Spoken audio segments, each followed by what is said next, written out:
Hello सांग माने जय जगन्नाथ। आज आम मैंने अंडारे गोटे आइटमटा करिया ताको भल भाव करवा टेस्ट करवा। चलते स्टार्ट करवा। प्रथम आम अंडा को सिझेदेवा, तापर पियाज गुड़ा काटिवा, भल भाव काटिदेवा। पियाज को टमाटो काटिदेवा, रसुण गुड़ाक सब छेचा छेची करवा। गैस ऑन करवा। चलो कढ़ई को बसैवा, तेल देखिकी पकेवा। तापर आम अंडा गुड़ा को भल भाजीदेवा, टे रेड है पर्यंत भाजवा। रेड हो गला आम 8टा अंडा नहीं।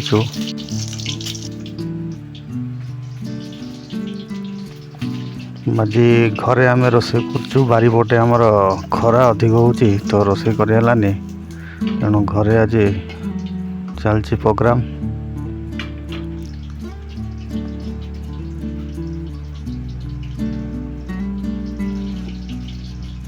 वर्षा पागटा होता पुणी आउ थे खरा स्टार्ट हो गला। गरम प्रबल होमर एपटे। आमर सब आइटम आमर रेडी होगा। आमर पियाज एपटे हलदी मसला सब रेडी हो अच्छी। पियाज को भल भाव भाजीदेवा।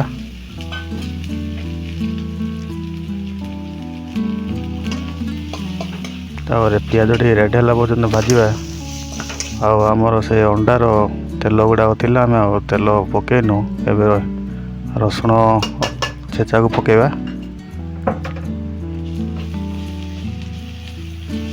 भल भाव भाजा ना लगिज। यदि आप चाहिए पानी टी देदेवे जद्वारा लगे ना। आमर चिकेन मसला पकईदे।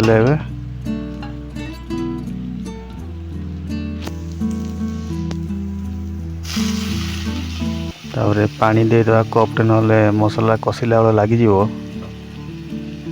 पानी टी देखिकी पकईदे।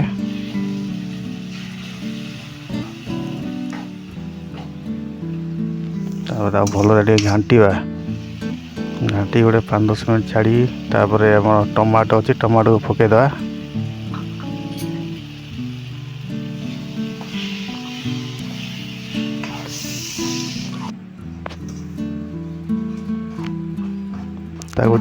टमाटो को भल कषा कषि करवा। तापर 5-10 मिनट छाड़ी जहाँ अच्छी नेक्स्ट पकेवा। टमाटो कषि गला। एबे आम देखो तो अंडा को भी आम भाजिकी रखीचु।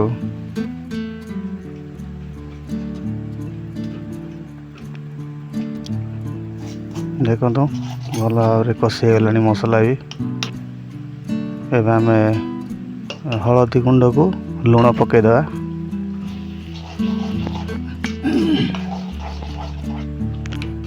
भल भाव घाटा घाटी करवा।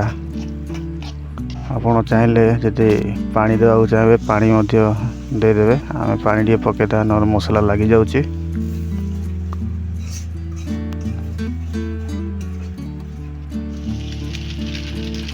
एबे आम कस्तूरी मेथी टे पकईवा।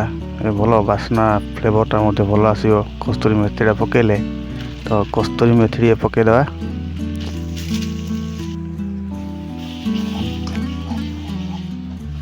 ताको भल भाव घाटा घाटी करवा। तापर आमर ये रेड चिली काश्मीर लंका अच्छी, काश्मीर लंका को पकईदे। ताको भल घाटा घाटी करवा।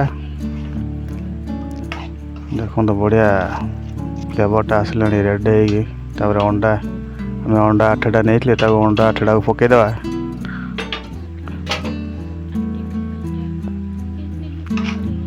तो गोला गोली करवा। आमर आइटमटा शीघ्र शीघ्र हो जाऊँगी। देखो तो बढ़िया देखागला। कलरटा भी बढ़िया आसला।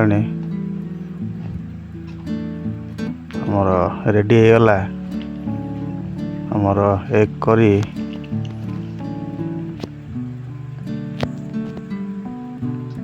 ବାସ୍ନା ବହୁତ ବାସ୍ନା ବଢ଼ିଆ ଲାଗିଲାଣି।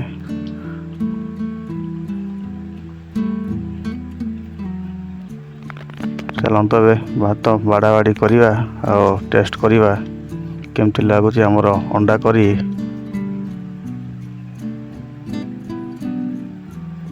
ଦେଖିବାକୁ ତ ବହୁତ ସୁନ୍ଦର ଦେଖାଯାଉଛି। ଦେଖିବା ଟେଷ୍ଟ କରି କେମିତି ଲାଗୁଛି।